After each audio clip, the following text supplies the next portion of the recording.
দুটো ডিমের অমলেট করব, তার জন্য পেঁয়াজ কুচি দিলাম,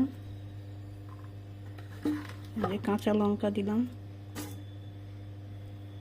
হলুদ গুঁড়ো দিলাম, একটু আদা রসুনের পেস্ট দিলাম,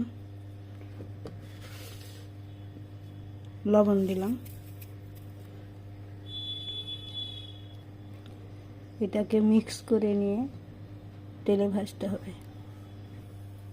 এই যে ডিমটা মিক্স করে নিলাম, এবার কড়াইয়ে তেল দিলাম,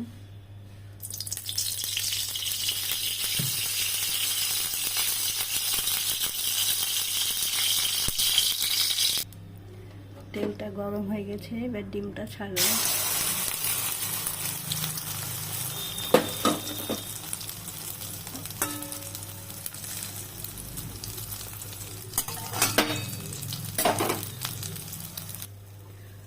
এই যে এক পিঠ হয়ে গেছে ভাজা, এবার উল্টে দিতে হবে অপর পিঠ ভাজার জন্য।